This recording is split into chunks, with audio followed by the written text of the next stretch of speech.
Good morning, everyone. We are continuing here in the words of the CHOFETZ CHAIM. To everyone that is joining us for the first time, we are 135 shiurim into the Sefer CHOFETZ CHAIM, and we're holding in what is called Klal Vav.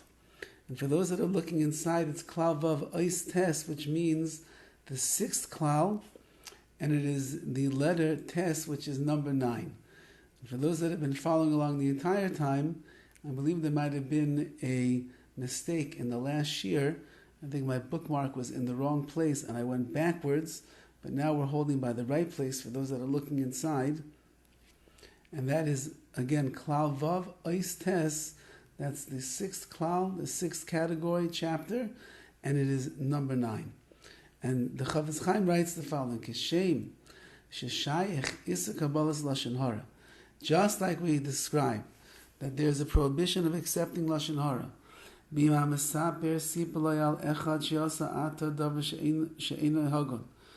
the speaker, let's call him Ruvain, tells over to Levi that Shimon acted in an inappropriate way.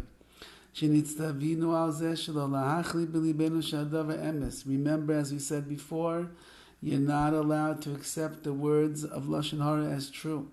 The Kanal B'Siv Aleph, like I wrote above. There is also a prohibition over here of accepting the words of Lashon HaRa, like the other forms of Lashon HaRa that we described above, says the CHOFETZ CHAIM. Kagayin, for example,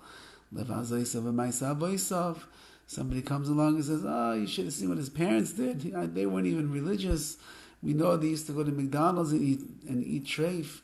Or this own person, his past misdeeds that he did, he's a Baal Tshuva, he wasn't religious. You should have seen the way that he used to go Saturdays to the beach, and on Yom Kippur he was eating ham sandwiches. Terrible. You're not allowed to say these things, as we said. And if you listen to what is being said and you accept them, so then you're accepting words of Lashon HaRa. Kevan since now the person is acting in the right way, you're not allowed to be makabel, you're not allowed to believe the things that you heard before, accept them as Lashon HaRa. Or maybe someone shares with you, he believes that this person that he's talking about is lacking some intellectual prowess.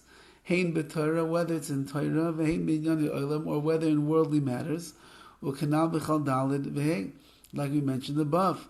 In all of these cases, if you accept the negative report about this person, so then you are accepting the words of Lashon HaRa, and as the CHOFETZ CHAIM said before, that makes you into a makabel Lashon HaRa, someone who accepts Lashon HaRa.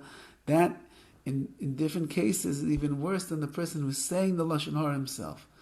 They call davashu ginus alav, because anything that's derogatory about the person's Shimon that is being spoken about, we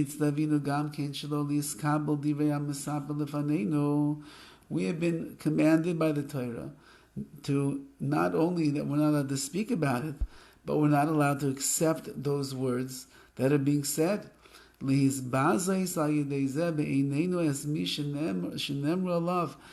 going to cause us to look down upon and be mizbaza, and to look even embarrassingly upon the person that's being spoken about. Klal shel davar, so the general principle is, kol davar sheyesh ala mesaper iser avor diburai, anything where there is a prohibition of speaking about it, yesh ala mekabel iser avor kabbalasai, there is a prohibition on the person who hears it to accept it as well. So says the CHOFETZ CHAIM, a very simple rule that a person must keep in mind. Whatever is not allowed to be said, because that is in the realm of Lashon HaRa, is not allowed to be accepted either. Whatever you would not be allowed to come out of your mouth, because that would be considered derogatory remarks about somebody else, or whatever you know when you hear somebody speaking Lashon HaRa, you know that halachically they're not allowed to be saying those words. So therefore, automatically, you're not allowed to be makabel, you're not allowed to accept those words as being true, because if you do, you're accepting upon yourself the words of Lashon HaRa, and as the CHOFETZ CHAIM pointed out, It's a terrible place for a person to be from the Makabli Lashon HaRa, those that accept Lashon HaRa. Meaning the person who's speaking, whatever, he didn't control himself. But you could control yourself from listening, and if you can't control yourself from listening, at least you can control yourself from accepting. And the fact that you didn't, it puts you in a very bad light as a Makabel Lashon HaRa, someone who accepts the words willingly of Lashon HaRa that he hears. Have a wonderful day.